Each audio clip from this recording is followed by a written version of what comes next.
ABD parlamentosunda Doğu Türkistan meselesi anlatıldı. Dünya Uygur Kurultayı'nın ABD meclisinde tertip ettiği Doğu Türkistan konulu toplantıda Çin'in Nazi kampları ve Çin hükümetinin asimilasyon politikaları anlatıldı. Toplantıya Dünya Uygur Kurultayı heyetinin yanı sıra uluslararası hukukçular, bilim adamları ve akademisyenler iştirak etti.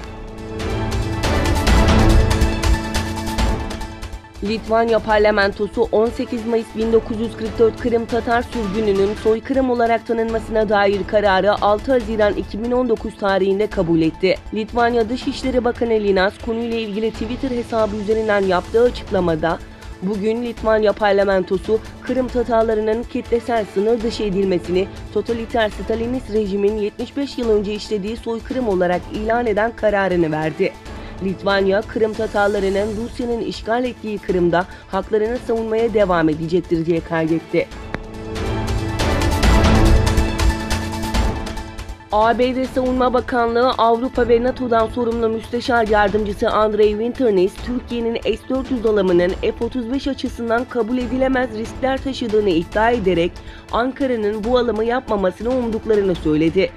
ABD yönetiminin bu konuda Ankara ile görüşmelere devam ettiğini belirten Winternis, bu alım Türkiye'nin NATO'ya olan bağlılığı ile uyuşmamaktadır iddiasında bulundu.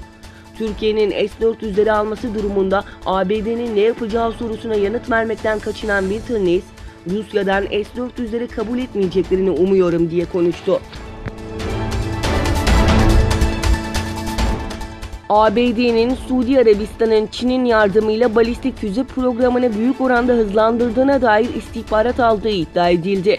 Amerikan basın kuruluşu CNN'in konuya yakın 3 kaynağa dayandırdığı haberine göre ABD hükümeti Çin'den yardım alan Suudi Arabistan'ın balistik füze programını ciddi miktarda arttırdığına dair istihbarat aldı.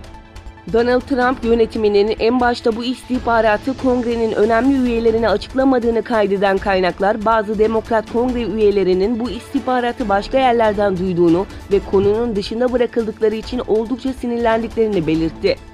Gizli istihbarata göre Suudi Arabistan son dönemde Çin'den hem füze altyapısını hem de teknolojisini geliştirecek alımlar yaptı.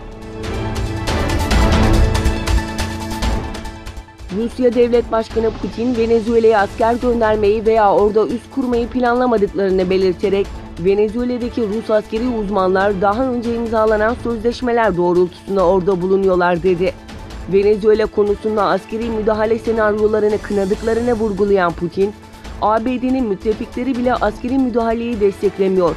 Başka ülkelerin iç işlerine karışmak son derece ciddi ve bazen trajik sonuçlara neden olabilir ifadelerini kullandı.